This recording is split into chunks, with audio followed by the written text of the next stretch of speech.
good morning, everyone. Welcome to Coffee with the Pastor.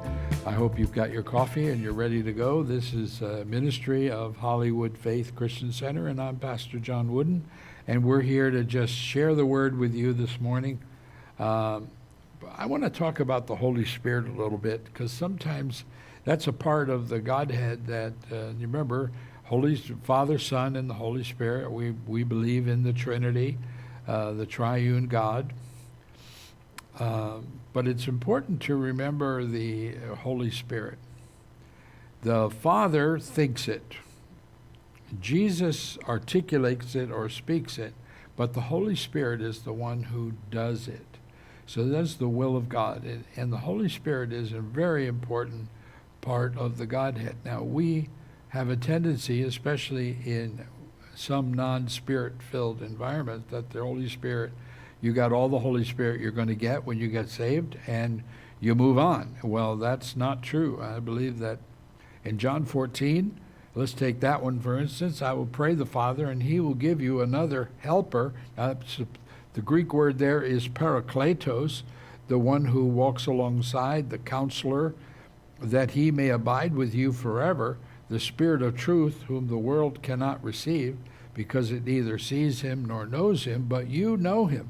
For he dwells with you and will be in you. I will not leave you orphanos. Now that's what it means. I will not leave you destitute as an orphan. Orphans were considered in a rough way like widows. They were destitute. They were left, to fend for themselves. But I will not leave you orphanos. I will come to you. John 16, I tell you the truth, it's to your advantage that I go away. For if I do not go away, the helper, parakletos, will not come to you. But if I depart, I will send him to you. And when he has come, he will convict the world of sin and of righteousness and of judgment, because they do not believe in me. Then he tells us, continues in John 16, that when he, the Spirit of truth, has come, he will guide you into all truth. For he will not speak on his own authority, but whatever he hears, he will speak, and he will tell you the things to come.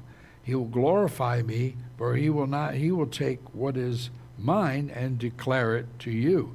Well, where does he hear what he speaks? He hears it in the throne room of God, the conversations between God the Father and God the Son, and he tells us what we need to know. When we get saved, the Holy Spirit becomes enlivened in you. But I believe that Jesus told us that there was more, and that it wasn't just enough to get saved and be a follower of Christ. It is to get filled with the Holy Spirit, to get power. Behold, I send the promise of my Father upon you, in Luke 24, but tarry in the city of Jerusalem until you are endued with power from on high. In Acts chapter 1, it says, and being assembled together, he commanded them not to depart from Jerusalem, but to wait for the promise of the Father, which he said, you have heard from me. For John truly baptized with water, but you shall be baptized with the Holy Spirit not too many days from now.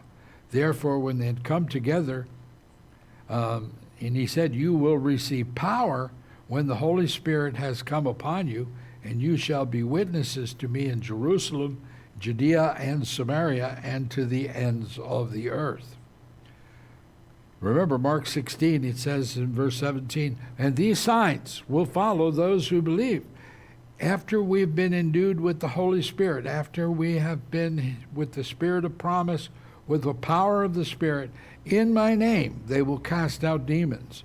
They will speak with new tongues. They will take up serpents, and if they drink anything deadly, it will by no means hurt them. And they will lay their hands on the sick, and they shall recover. Wow, that's powerful stuff, but that's because we've been endued with power through the baptism of the Holy Spirit. God bless you guys. See you again.